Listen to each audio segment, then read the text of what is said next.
Mesdames, Messieurs, bonjour et bienvenue dans cette session d'information. Voici les titres du journal. La communauté internationale célèbre ce 30 octobre la journée mondiale de la vie. Il est demandé à l'occasion d'organiser une minute mondiale d'acclamation.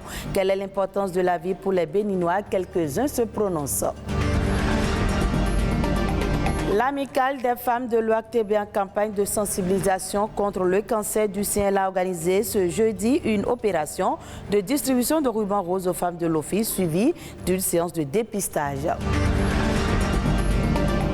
Vulgarisation des innovations de la loi portant hygiène publique au Bénin. Les médias sont invités à informer la population sur les nouvelles dispositions et les sanctions en cas d'infraction.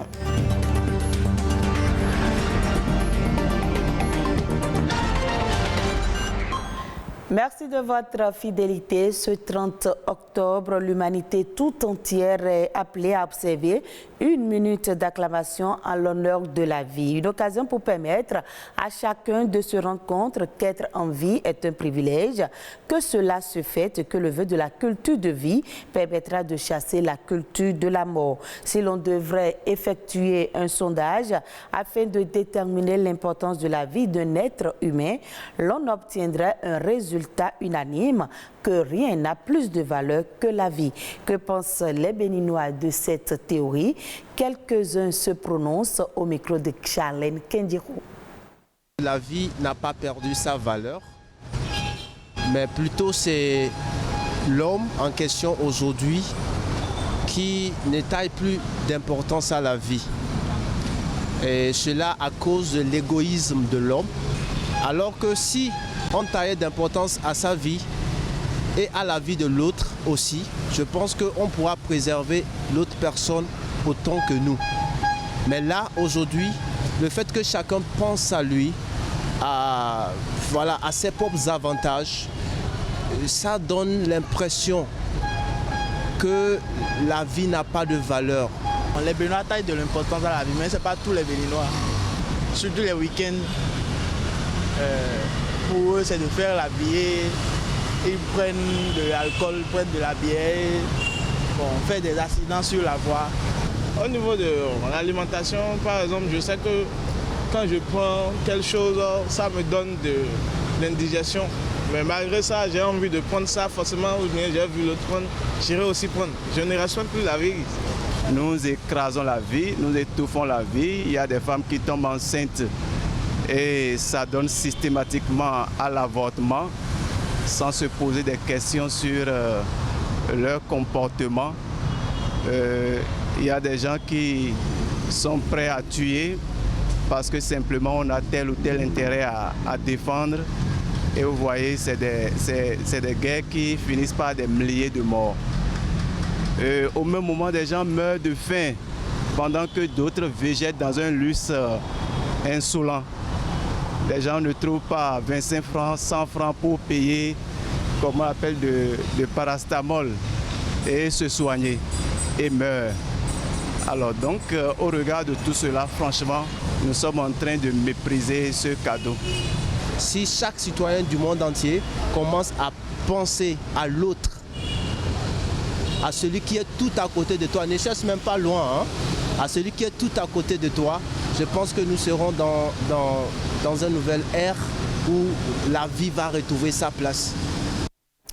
Mois d'octobre, mois de sensibilisation et de dépistage du cancer du sein. Pour marquer l'événement, l'Amicale des femmes de l'OACTB a organisé une opération de distribution de rubans roses aux femmes de l'Office et une séance de dépistage en partenariat avec Léo Club Cotonou, les Rameaux d'Olivier. Reportage Bruno Roteco, Iliad Bokovo.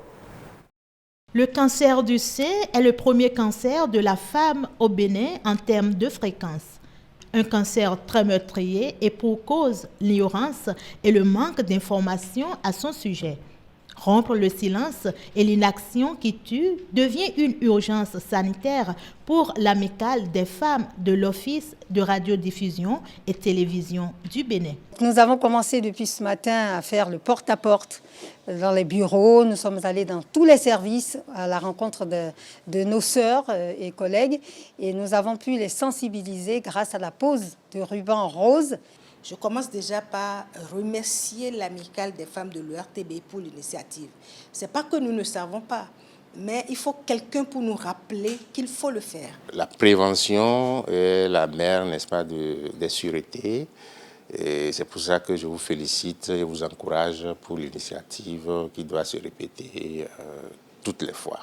Sensibilisation pour un dépistage précoce, le geste qui sauve. Et toutes ici en sont conscientes. Je divise le sein en 4. Je palpe cadran par cadran à la recherche de boules. Cette boule qu'on appelle nodule. Quand on palpe, c'est une boule qui est mobile qu'on constate entre les doigts. Pas besoin d'attendre forcément une anomalie ou de voir quelque chose d'anormal qui se passe au niveau de leur sein pour pouvoir se faire dépister. Je demanderai aux enfants de prendre la disposition pour vérifier si elles en souffrent ou bien de se rendre dans les centres.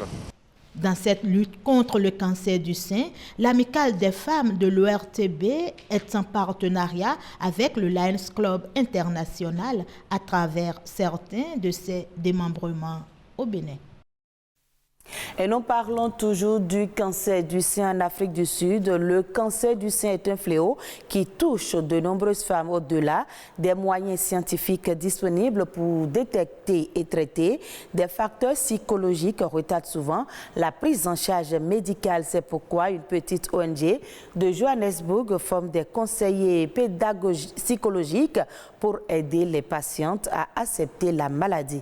Reportage. Tato vit avec le cancer depuis 2 ans. Elle a dû se faire enlever le sein droit l'an dernier. Son moral est bon grâce à cette fondation qui soutient les patients.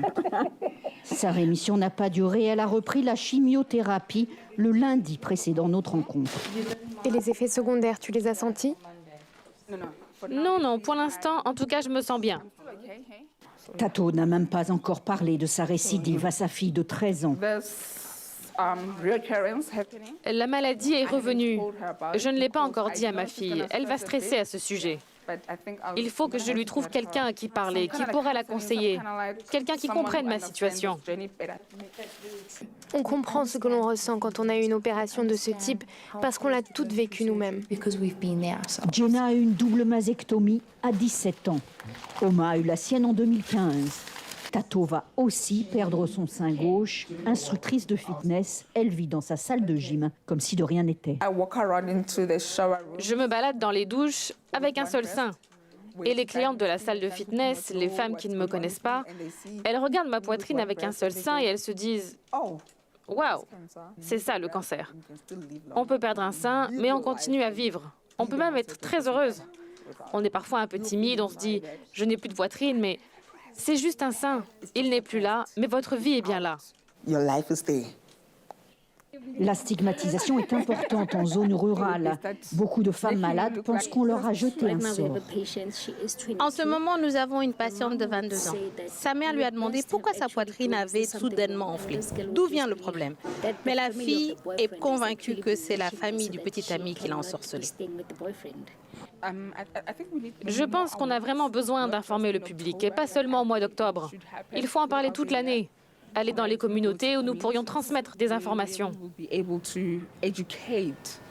Avec la fin du Covid, cette fondation reprendra bientôt ses activités hors des grandes villes. Si sa santé le permet, Tato se promet d'y aller. Le cadre de concertation des acteurs non étatiques de l'eau et de l'assainissement a tenu à Cotonou une séance de campagne médiatique et digitale avec les hommes des médias pour la vulgarisation de la loi sur l'hygiène publique. Objectif, mettre tout le monde au même niveau d'information sur les innovations et les peines de sanctions encourues. Compte rendu Reine Ouira, Françoise Issou. Uriner ou déféquer aux abords des voies et places publiques ou d'y jeter les eaux usées. C'est une disposition de la loi numéro 2022-04 du 16 février 2022 portant hygiène publique en République du Bénin. Une initiative du Parlement béninois qui réjouit les acteurs non étatiques de l'eau et de l'assainissement CANEA. Pour eux, il est important de sensibiliser la population pour une application effective des différentes innovations de la dite loi. La nouvelle loi comporte plusieurs innovations, dont les plus importantes sont liées à la responsabilisation des collectivités locales dans la promotion de l'hygiène publique, dont l'hygiène des bâtiments publics, l'hygiène des établissements préscolaires, scolaires et universitaires, l'hygiène des centres de détention. Des peines privatives de liberté allant d'1 mois à 3 ans d'emprisonnement seront infligées aux mises en cause. C'est pourquoi la vulgarisation du contenu de la loi à toutes les couches de la population est indispensable. Par conséquent, les médias constituent un outil important. On va continuer à sensibiliser, on va continuer à faire des reportages, des articles dans nos différentes rédactions, toujours pour amener la population à comprendre. Il convient de signaler qu'en cas d'infraction en matière d'hygiène publique, un procès verbal sera établi par le personnel de la police environnementale, sanitaire, agent de forces de sécurité publique ou tout agent habilité. Les sanctions aux infractions varient de 10 000 à 5 millions francs CFA. Selon l'article 165, les amendes sont payées au niveau des recettes du Trésor public. Les grossesses en milieu scolaire, phénomène à la peau dure qui ralentit la croissance économique au Bénin avec un faible taux de scolarisation des filles. Comment faire alors pour prévenir les grossesses en milieu scolaire et stopper la saignée de la déscolarisation des filles? C'est nous Carlos Wanou, consultant en communication et santé communautaire, conseille la communication parents-enfants comme remède au mal. Il se prononce dans cet extrait. Quand on parle de grossesse, c'est déjà le manque d'information parce que lorsque la fille n'a pas l'information de qualité en matière de sexualité, lorsqu'elle ne sait pas ce qu'elle peut faire pour éviter des grossesses, elle va sans doute contracter une grossesse. La responsabilité parentale est très engagée en ce sens où quand on parle de l'enfant, l'éducation de l'enfant n'est pas qu'à l'école, l'éducation de l'enfant commence par la maison. Peu de parents aujourd'hui parlent de la sexualité avec les enfants. Il y a des parents qui pensent nécessairement que notre enfant n'a pas encore l'âge, notre enfant n'est pas encore à l'étape où il faut lui parler de la sexualité. En fait, c'est faux parce que déjà à partir de tout petit âge, à partir du tout bas âge, on peut déjà commencer à parler de la sexualité avec les enfants. Ça, quand on voit ça avec les spécialistes en communication pour la sexualité, ils peuvent vous aider en fait à trouver le message adapté à chaque âge de l'enfant, à chaque niveau de développement de l'enfant. Et c'est ça qui va amener alors l'enfant à comprendre son corps. Parce que lorsque la fille ne comprend pas son corps, pourquoi elle développe des caractères sexuels secondaires? Lorsque la fille ne comprend pas les changements physiques et les changements physiologique de son corps, ça peut l'amener à se poser beaucoup de questions et l'amener à commettre des erreurs qu'elle ne devait pas commettre. Vous savez, il y a beaucoup de filles aujourd'hui qui ont des menstrues et les parents ne savent pas. Il y a beaucoup de filles aujourd'hui qui vont à l'activité sexuelle que les parents ne savent pas. Et lorsque vous ne donnez pas l'information et la bonne à votre enfant, il va le chercher au dehors et ce n'est nécessairement pas la bonne information qu'il reçoit. Quand on parle de la prévention, il faut la bonne information. Et aujourd'hui, les jeunes sont exposés aux nouvelles technologies de l'information et de la communication. Il y a les smartphones, il y a beaucoup de sites internet qui montrent n'importe quoi et à n'importe quel moment. Nous avons les telenovelas qui sont là aujourd'hui. Il faut installer un contrôle parental qui vous permet de filtrer l'information. C'est de la grande responsabilité des parents et il faut amener l'adolescent, il faut amener l'enfant à comprendre qu'est-ce qui est important pour lui. À telle étape de changement, qu'est-ce qui est important pour lui. L'enfant doit prendre conscience des faits, devait amener l'enfant à retrouver son intérêt dans ce que vous êtes en train de lui dire. Ce sera tout pour ce journal à revoir sur le www.ortb.bj. Merci à vous de nous avoir suivis.